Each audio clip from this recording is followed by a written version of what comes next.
నిన్న కాక మొన్న వచ్చినటువంటి రాజకీయ నాయకులకి ఏం తెలిసిద్దండి విజన్ అంటే? రొమ్ము విడిచి బీసీ నాయకులు మాట్లాడగలుగుతున్నారంటే అది తెలుగుదేశం పార్టీ వల్ల ఇచ్చిందండి. ఆయన గతంలో 2020 అని విజన్ పెట్టితే ఈ రోజు నాడు ఆ చుట్టూతో ఉన్న ప్రాంతం ఎంత డెవలప్ అయింది? వైసీపీ నాయకులకు ఒక సూటుగా చిన్న క్వశ్చన్ వేస్తున్నా. నీకు కొడుకు పుడతాడు, కూతురు పుట్టింది. నా కొడుకుని కూతుర్ని ఇలా చెయ్యాలని చెప్పని 20 సంవత్సరాలు విజన్ వేసుకుంటావే, రాష్ట్రాన్ని పరిపాలించేటటువంటి నాయకుడు విజనీయుడా? ఏదైతే ఇలా బీసీలు ఈ రాష్ట్రంలో రొమ్ము విడిచి మేము బీసీలని చెప్పుకోగలుగుతున్నాం, బీసీ నాయకులు మాట్లాడగలుగుతున్నారంటే అది తెలుగుదేశం పార్టీ వల్ల ఇచ్చిందండి. గతంలో చూసుకుంటే గత ప్రభుత్వ హయాంలో మేము రోడ్ల మీద గుంతల మీద మేము ఎన్నో పోరాటాలు చేస్తున్నాం. కానీ మన ప్రభుత్వం వచ్చిన 6 నెలల కాలంలోనే, అతి కొద్ది కాలంలోనే గ్రామీణ ప్రాంతాల్లో రోడ్లు, సీసీ రోడ్లు నిర్మాణమే కానీ, పట్టణ ప్రాంతాల్లో పాట్ మ్యాన్ హోల్స్ పూడ్చడంలో కానీ, రోడ్లు నిర్మించడంలో కానీ కూటమి ప్రభుత్వం చాలా ముందు చూపుతూ వ్యవహరిస్తూ ఉంది. చాలా ముందంజలో కూడా వెళ్తా ఉందని మేము సభాముఖంగా తెలియజేసుకుంటాం. చంద్రబాబు గారు రావడం వల్ల మాకు చాలా హ్యాపీగా ఉందండి. వారి కోసం 5 సంవత్సరాల నుంచి మేము ఎదురు చూసాం. గతంలో పరిపాలన అసలు మా మీద అంటే బీసీలనే చూశారు, ఎస్సీలనే చూశారు. ఇప్పుడు మమ్మల్ని అందరం ఒకే రీతిగా చూస్తున్నది ఈ ప్రభుత్వం వచ్చాక. మాకంటూ ఒక ప్రత్యేకత వచ్చింది. ఇప్పుడు నేను ఒక సామాన్యుడిగా చెప్తున్నాను, బీసీ అనేది తెలుగుదేశం పార్టీ ఆవిర్భావం నుంచి బీసీలకి చాలా న్యాయం జరిగింది. వేరే ప్రభుత్వాలు చాలా వచ్చినాయి, బీసీలకి చాలా అన్యాయం జరిగింది. చెప్పింది వాళ్ళు చేయలే వేరే ప్రభుత్వం. తెలుగుదేశం ప్రభుత్వం వచ్చిన తర్వాత అన్నమాట ప్రకారంగా బీసీలకి న్యాయం చేశారు.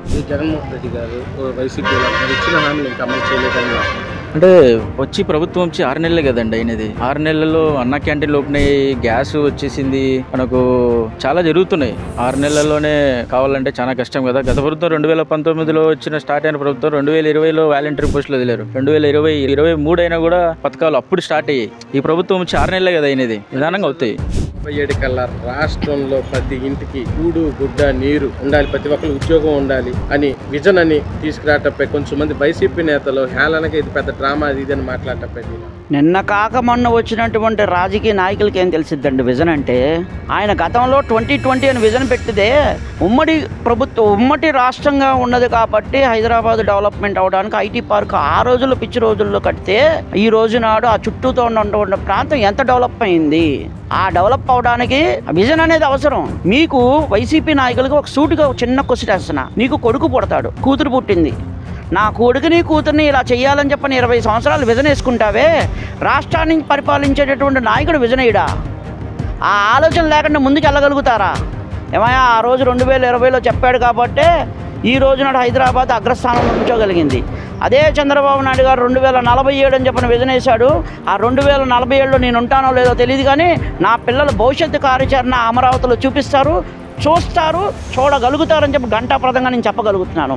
నిన్న కాక మొన్న వచ్చినటువంటి ప్రభుత్వం అనుకుంటున్నావు 40,000 కోట్లతోటి సెంట్రల్ గవర్నమెంట్ నుంచి డెవలప్మెంట్ నిధులు తీసుకురాగలిగారు. ఆ ఆలోచన భావంతో ముందుకెళ్ళేటటువంటి వ్యక్తికి మనం కంపల్సరీగా ఓటేస్తే మన పిల్లల భవిష్యత్తు, మన కార్యాచరణ రేపు రాబోయే కాలానికి నిలబడుతుందని చెప్పని నేను సవినయంగా మీకు తెలియజేసుకుంటున్నాను.